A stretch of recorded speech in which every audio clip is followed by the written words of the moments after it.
కుమకుమలాడే రొయ్యల ఫ్రై. ఇప్పుడు మనము ఇవి పెద్ద పెద్ద టైగర్ రొయ్యల్స్ అండి. అందరూ ఇలా తీసేసి ఇలాగ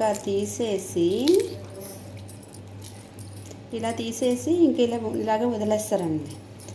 దాని ఇక్కడ ఫుడ్ పైప్ ఉంటుంది. ఇలా కొద్దిగా తీసి ఇక్కడ ఫుడ్ పైప్ ఉంటుంది. ఇది తీసి దీని లోపల చిన్నది ఒకటి ఉంటుందండి. ఇదిగోండి, ఇలా లాగితే వస్తుంది చూసారా, అలా. ఇదిగోండి, ఇది తీసేయాలన్నమాట. చూడండి, వీటిని ఇప్పుడు నేను ఫ్రై చేయబోతున్నానండి.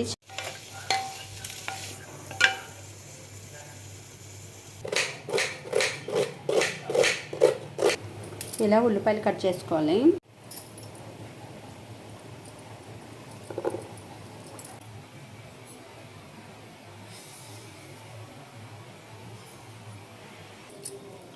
వెల్లుల్లిపాయ,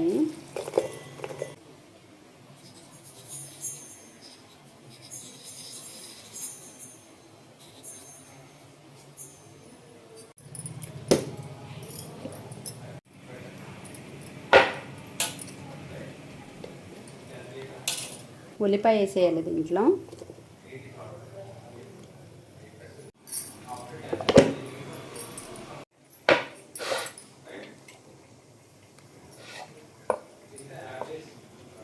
ముందుగా మనము ఆయిల్ వేసుకోవాలండి.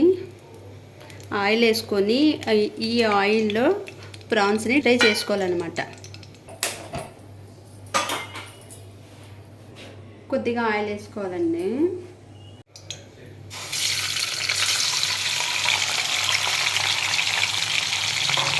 ఇలా ఆయిల్లో మనము ఇలా ఫ్రై చేసుకోవాలి ప్రాన్స్ని.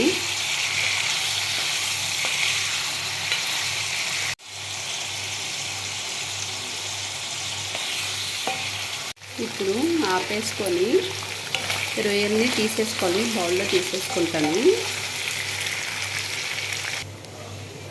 ఇప్పుడు ఇలా ఆయిల్ మిగిలింది కదండి, ఈ ఆయిల్లోనే మనము ఫ్రై చేసేసుకుందామండి.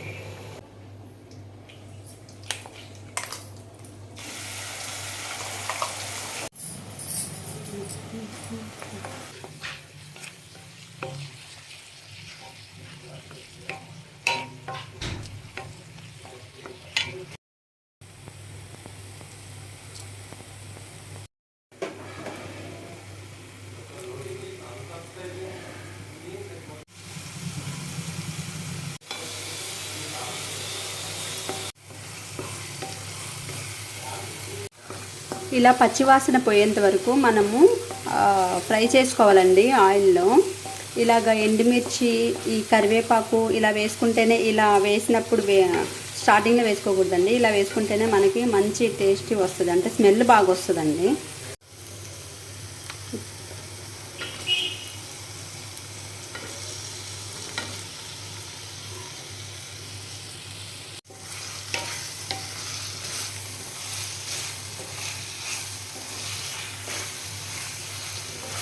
ఇప్పుడు ఇలా మూత పెట్టేసారండి. ఒక 2 మినిట్స్ మూత పెట్టేసామనుకోండి.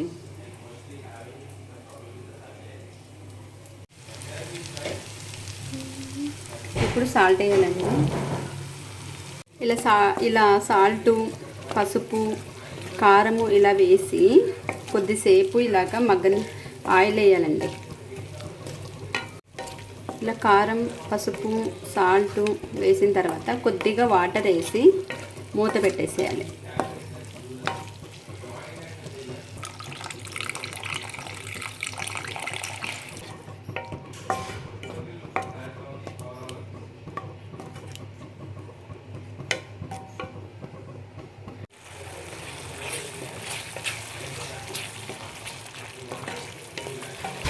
మనం కారం చూసుకోవాలండి. కారం మనకి తగినంత వేసుకోవాలి. కొద్దిగా స్పైసీగా కావాలి అంటే కొద్దిగా కారం యాడ్ వేసుకోవాలి. నేను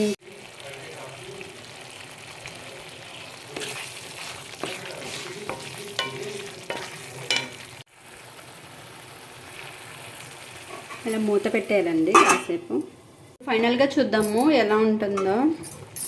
చూసారా, ఇలా దగ్గరకు వచ్చిందనమాట. ఇంట్లో ఫైనల్గా చూడండి, ఇది KNR spices food masala powder అండి. ఇది వాడుతున్నాను అనమాట. చాలా బాగుంటుందండి. మీరు కూడా ఒకసారి ట్రై చేయండి. చూడండి, కొద్దిగా లైట్గా చికెన్ మసాలా అనమాట. ఇది లైట్గా కొద్దిగా వేస్తాను. లాస్ట్ ఇలా వేసి చికెన్ మసాలా వేసి ఇలా ఒకసారి కలిపి మనము అయిపోయిందండి, ఇంకా తీసేయాలండి. ఇలా కలిపేసి కొద్దిగా మీడియం ఫ్లేమ్లో పెట్టి అయిపోయిందండి మనకి రొయ్యల ఫ్రై. చూసారా ఎంత కలర్ఫుల్గా ఉందో, రొయ్యల ఫ్రై అయిపోయింది. ఇది ఈ కోనసీమలో ఇలాగే చేస్తారండి. కోనసీమ జిల్లాలో ఫ్రై చాలా బాగుంటుందండి. లాస్ట్గా మనము కొత్తిమీర చల్లేసుకోవాలండి. అయిపోయిందండి గుమ్మగుమ్మలాడే రొయ్యల ఫ్రై.